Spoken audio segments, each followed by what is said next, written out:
Hello বন্ধুরা, গোপাল রান্নাঘর থেকে তোমাদের সাদর আমন্ত্রণ জানাচ্ছি। বন্ধুরা, আজকে নিয়ে এসেছি একটা পিঠের আইটেম, সেটা হচ্ছে চন্দন কাঠ পিঠে। অনেকে শুনেছো, অনেকে বানিয়েছো বা অনেকে বানাওনি। প্রত্যেকের জন্যই দেখাচ্ছে এই চন্দন কাঠ পিঠেটা খেতে যেমন সুন্দর হয়, দেখতেও তেমনি সুন্দর হয়। কি কি উপকরণ লাগে, বাড়িতে থাকা সাধারণ উপকরণ দিয়ে এটা তৈরি করে নেওয়া যায়, কিন্তু খেতে অত্যন্ত সুস্বাদু লাগে। আমি 1 লিটার দুধকে প্রথমেই শুকিয়ে নিয়েছি। দেখো, দাগ দেখলেই বুঝতে পারছো অনেকটা শুকিয়ে কিন্তু কমে গেছে।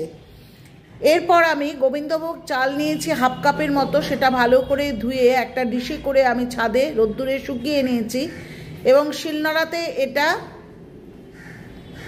পেস্ট করে নিয়েছি, অর্থাৎ গুঁড়ো করে নিয়েছি। গুঁড়োটা কিন্তু একেবারে ফাইনলি ডাস্ট একদম হবে তাও না, আর একদমভাবে শক্ত শক্ত থাকবে তাও না।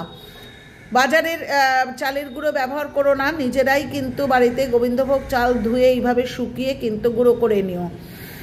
আচ্ছা, গুঁড়োটা কীরকম হবে আমি দেখিয়ে দিচ্ছি, কিন্তু একবারে ঝপ করে কিন্তু চালের গুঁড়োগুলো ঢেলে দিও না গরম দুধের মধ্যে, তাহলে কিন্তু দলা বা লাম্প পেকে যাবে। দেখেছো, 1 চামচ করে কিন্তু আমি চালের গুঁড়োগুলো ঢালছি এবং খুন্তির সাহায্যে খুব ভালো করে নাড়াচাড়া করে নিচ্ছি, যাতে এটা জমে না যায়। ঠিক আছে বন্ধুরা, আমি নিশ্চয়ই দেখাবো চামচে করে যে চালের গুঁড়োটা কীরকমভাবে আমি গুঁড়ো করে নিয়েছি। তবে চালটাকে কিন্তু অবশ্যই শুকিয়ে নেবে। দেখেছো কিভাবে আমি চালের গুঁড়োগুলোকে 1 চামচ করে দুধের মধ্যে দিচ্ছি। পাশে যে ক্ষীরের মতো যে জিনিসগুলো জমে যায়, সেটাকে অবশ্যই যেমন করে পায়েস করি তেমন করে দুধে নামিয়ে দেবে, তাতে কিন্তু স্বাদ বাড়ে। দেখেছো, আমি চামচে দেখিয়ে দিচ্ছি কিন্তু চালের গুঁড়োটা কীভাবে ডাস্ট করেছে। কখনোই কিন্তু পুরো শক্ত রাখবে না, আবার একদম যেমন বাজারে কেনা ফাইনলি হয় তাও না। আমি শিলনোড়াতে গুঁড়ো করেছি, তোমরা চাইলে কিন্তু তোমরা মিক্সিতেও গুঁড়ো করে নিতে পারো। ঠিক আছে, এইভাবে ভালো করে নাড়াচাড়া করতে লাগলাম, চালের গুঁড়োটা যাতে লাম্প বেঁধে বা জমা বেঁধে না যায়। সমস্ত চালের গুঁড়োটাই এইভাবে আস্তে আস্তে 1 চামচ করে দিয়ে কিন্তু নাড়াচাড়া করতে লাগলাম এবং অনবরত নাড়তে লাগলাম, যাতে দলা না পাকিয়ে যায়। এরপর করব কি, নারকোল অর্থাৎ ভেজা নারকোলের নারকোল কুড়িয়ে নেব, অর্থাৎ যে নারকোলটা কোড়ানো যায়। বাজার থেকে ডাস্ট নারকেল কিনে নিয়ে আসবে না। দেখেছো, আমি চালের গুঁড়োটা সম্পূর্ণটাই দিয়ে দিলাম এবং খুব ভালো করে নাড়াচাড়া করতে লাগলাম, যাতে চালের গুঁড়োটা জমে না যায়। আর সেই নারকোলটা কুড়িয়ে নেবে, নিয়ে হাফ কাপের মতো নারকোল কোড়া, সেটাকেও আমাকে কিন্তু এই দুধের মধ্যে দিয়ে দিতে হবে। ঠিক আছে বন্ধুরা, দেখেছো নাড়াচাড়া করছি। তারপর আমি আস্তে আস্তে কিন্তু যে ভেজা নারকোলের কোড়া, অর্থাৎ এই যে দেখেছো, আমি চামচের সাহায্যে কিন্তু দিয়ে দিচ্ছি এবং খুব ভালো করে নাড়তে থাকছি, যাতে নারকোল বা চালের গুঁড়োগুলো কিন্তু জমে না যায়। বন্ধুরা, এইভাবে নাড়াচাড়া করলে মিষ্টি হিসাবে কিন্তু কেউ পুরো চিনিতে তৈরি করেন, কেউ পুরো খেজুরের গুড় বা নলেন গুড়ে তৈরি করে, আবার আমি করছি হচ্ছে এখানে হাফ চিনি দিচ্ছি, কারণ চিনিতে মিষ্টত্ব বাড়ে, অর্থাৎ মিষ্টিটা ঠিক প্রপারলি হয়। আর গুড় দেবো হচ্ছে স্মেলের জন্যে বা গন্ধের জন্যে। ঠিক আছে, আমি খেজুরের গুড় নিয়েছি হচ্ছে, দেখো চিনিটা কিন্তু প্রায় গলে এসছে। এরপর দিচ্ছি হচ্ছে খেজুরের গুড়। সেই খেজুরের গুড়টা কিন্তু আমি লিকুইড খেজুরের গুড়টা ব্যবহার করেছি। তোমরা চাইলে কিন্তু যেটা শক্ত সলিড সেই খেজুরের গুড়টাও ব্যবহার করতে পারো, কাঁসারে কুড়িয়ে নিতে পারো বা গুঁড়ো করে নিতে পারো। দেখেছো, আমি লিকুইড খেজুরের গুড়টা ব্যবহার করছি। এবার খুব ভালো করে নাড়তে লাগলাম, কিন্তু যেহেতু চন্দন কাঠ, অর্থাৎ সুন্দর গন্ধও হতে হবে, সুন্দর রঙও হতে হবে। দেখো, আমার রঙ কিন্তু হয়নি, সেই জন্যে আমার মনে হয়েছে যে আরেকটু গুড়ের প্রয়োজন রয়েছে। সুতরাং আমি আবার খানিকটা নলেন গুড় বা খেজুরের গুড় কিন্তু আমি আবার খানিকটা কিন্তু এই দুধের মধ্যে দিয়ে দিলাম। বন্ধুরা, এবার কিন্তু ভালোভাবে আমি দুধ, চালের গুঁড়ো এবং দুধটাকে খুব ভালো করে মিষ্টি সমেত কিন্তু নাড়াচাড়া করতে লাগলাম। প্রায় রঙটা হয়ে এসছে, কিন্তু আমার মনে হলো যেন আরেকটু দিলে বেশি ভালো হয়, সেই জন্য আমি আরেকটু গুড়ের পরিমাণ বাড়িয়ে দিলাম। যাই হোক, এইভাবে আমি কিন্তু গুড়ের পরিমাণ বাড়িয়ে দিচ্ছি, দিয়ে কিন্তু খুব ভালো করে নাড়াচাড়া করতে লাগছি। কিন্তু দুধটাকে আমাকে একেবারেই শুকিয়ে নিতে হবে, অর্থাৎ একদম ক্ষীরের মতো দুধটা শুকিয়ে যাবে, সেই পর্যায়ে নিয়ে যেতে হবে।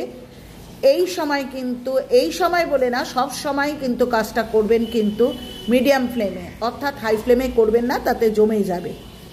আর বারবার করে নাড়তে থাকবেন যাতে লাম্প না বেঁধে যায়। আর ছোট এলাচের গুঁড়ো দিতে হবে, সেটা বাজার থেকে কেনা গুঁড়োও দিতে পারেন, আবার ঘরে ছোট এলাচের খোসাটা ছাড়িয়ে সেটাকে খলনুড়িতে ভালো করে গুঁড়ো করে দিয়ে সেটাও দিতে পারেন। দেখেছেন বন্ধুরা, আমি ছোট এলাচের গুঁড়োটা দিচ্ছি। দেখুন খুন্তির ওপরে আমার ছোট এলাচের গুঁড়োটা দেওয়া হচ্ছে।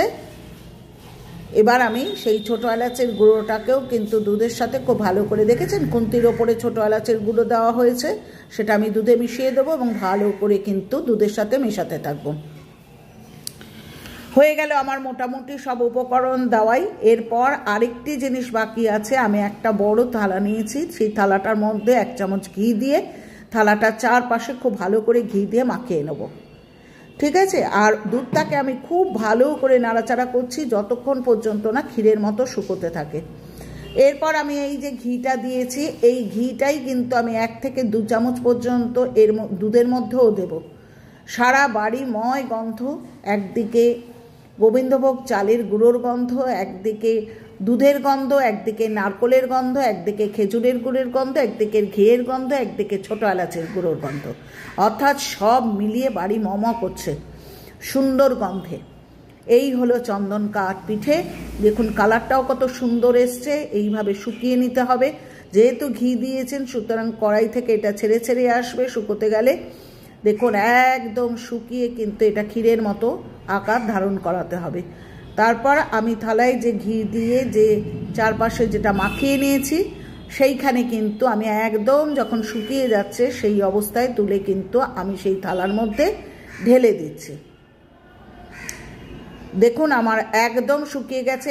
এরপর কিন্তু খুন্তিটা চালাতে অসুবিধা হচ্ছে, কষ্ট হচ্ছে। এরপর আমি থালার মধ্যে ঢেলে দিয়েছি, ঢেলে চারপাশে ভালো করে কিন্তু সমান করে নিয়েছি।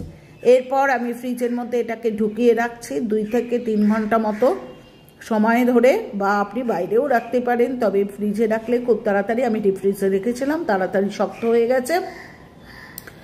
এরপর আপনি যে কোনো শেপ করে কেটে নিতে পারেন, সেটা আপনি স্কোয়ার শেপ করতে পারেন, সেটা আপনি রেক্ট্যাঙ্গুলার শেপ করতে পারেন, আপনি বরফির শেপ করতে পারেন, আপনি ডায়মন্ড শেপ করতে পারেন, যে কোনো শেপে আপনি কেটে নিতে পারেন। তো আমি এখানে স্কোয়ার শেপেই কেটে নিয়েছি। এই যখন ঠান্ডা থাকছে, সলিড না হচ্ছে, তখন ওপরে কিন্তু অ্যালমন্ডস বা কাজু বাদামের কুচিও কিন্তু ছড়িয়ে দিতে পারেন। আমি দিইনি, আপনারা ইচ্ছা করলে দিতে পারেন। হয়ে গেল এইভাবে তৈরি আমার চন্দন কাঠ পিঠে। যেমন সুন্দর দেখতে হয় তেমন সুন্দর খেতে হয়। একবার ট্রাই করে দেখুন বন্ধুরা, ঠকবেন না। আর হয়ে গেল আমার চন্দন কাঠ পিঠে। তো পুরনো বন্ধুরা যেইভাবে কমেন্ট করছো, তোমাদের কাছে আমি কৃতজ্ঞ, আমি অভিভূত। সুন্দর সুন্দর কমেন্টে ভরিয়ে দাও। বহু বন্ধু যারা কিন্তু আমার চ্যানেলটা আজকাল ভিজিটও করো না, কমেন্টও করো না, কিন্তু তোমাদের চ্যানেল কিন্তু স্টিল আমি ভিজিট করি বা কমেন্ট করি। সুতরাং আশা রাখবো তোমরা সুন্দর কমেন্ট আবার করবে। আর নতুন বন্ধুরা চ্যানেলটা সাবস্ক্রাইব করো, লাইক করো, কমেন্ট করো, শেয়ার করো। তোমাদের একটা কমেন্টের মূল্য কিন্তু খুবই গুরুত্বপূর্ণ। আমরা মোটিভেট হয়ে পরের দিন কিন্তু ঝাঁপিয়ে পড়ি নতুন আর একটা আইটেম করার জন্যে। সুতরাং আবার ফিরবো নতুন আইটেম নিয়ে, কথা দিলাম। আর এইভাবেই পাশে থেকো, সবাই সাবধানে থেকো, ভালো থেকো। আজ আসি, টাটা বন্ধুরা। তোমাদের কাছে রিকোয়েস্ট, বারবার রিকোয়েস্ট, তোমরা ফুল ওয়াচ করো, আদারওয়াইজ কিন্তু ওয়াচ টাইম বাড়ছে না। এটা তোমাদের পক্ষেও ভালো, আমাদের পক্ষেও ভালো। টাটা।